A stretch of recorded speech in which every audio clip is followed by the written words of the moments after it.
کہ وہ نماز نہیں پڑھ سکتی ہے, وہ روزہ بھی نہیں پڑھ سکتی ہے, اور ان دنوں دیکھیں کہ یعنی کہ فزیکلی کتنا ویک رہتی ہے عورت نا.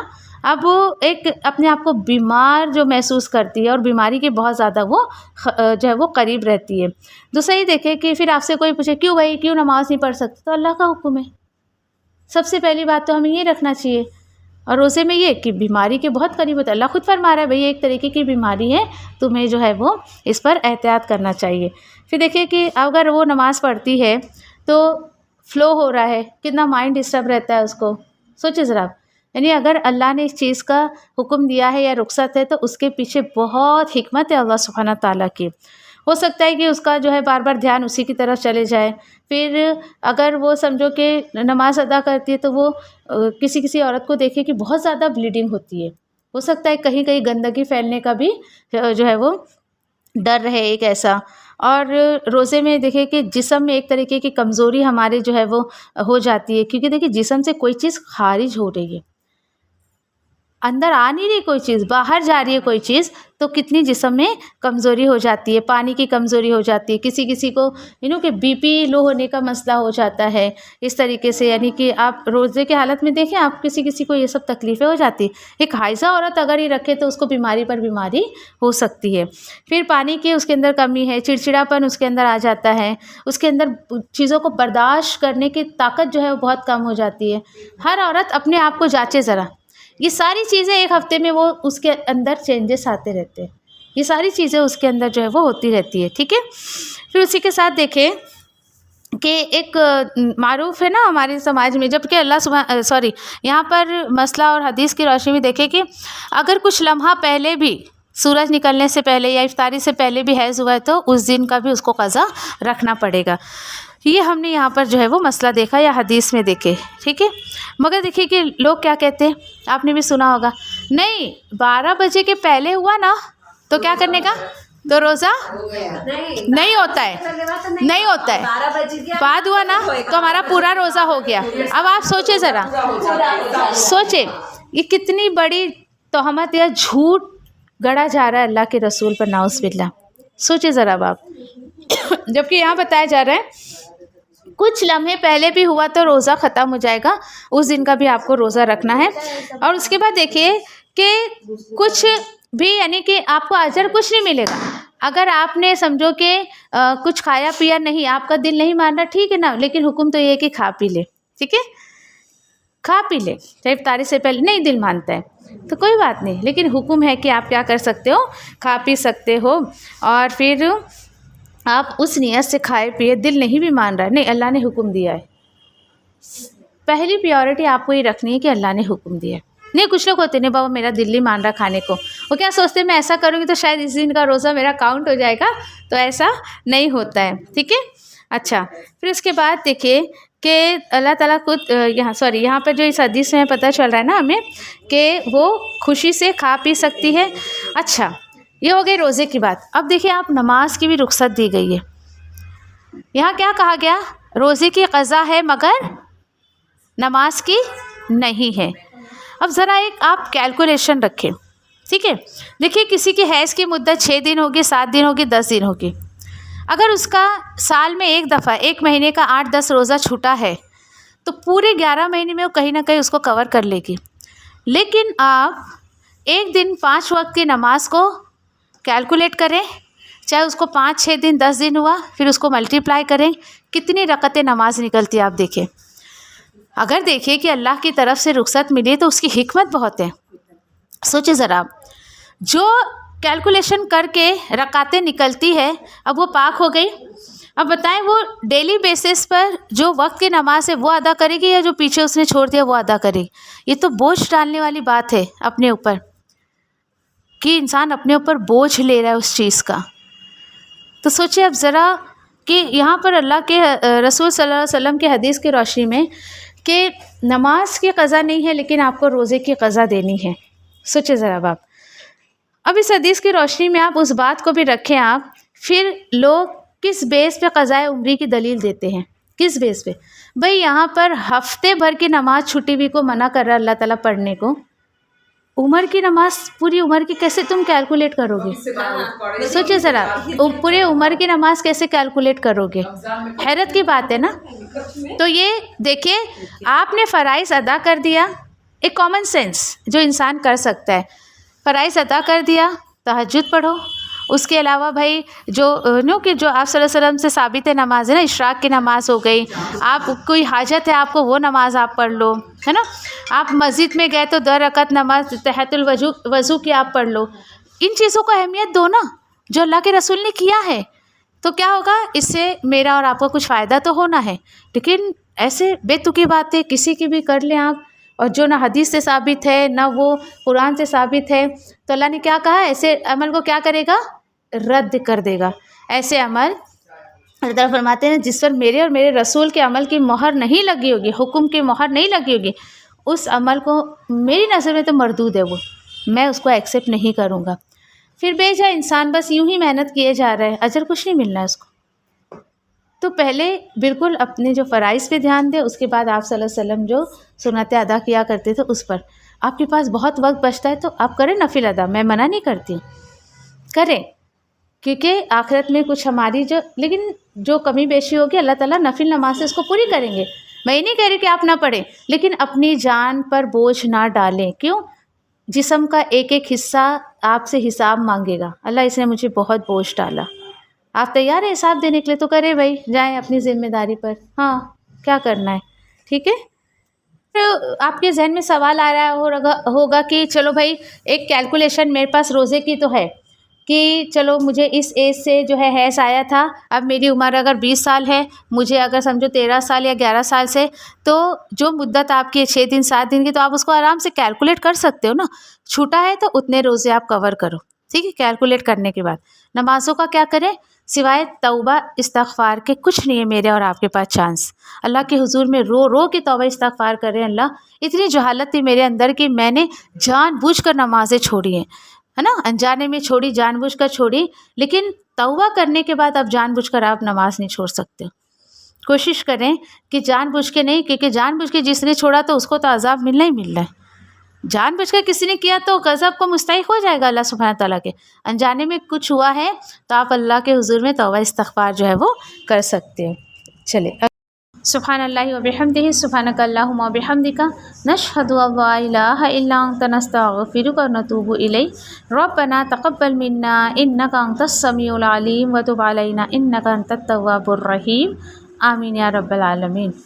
جزاکم اللہ خیر. السلام علیکم و رحمۃ اللہ وبرکاتہ.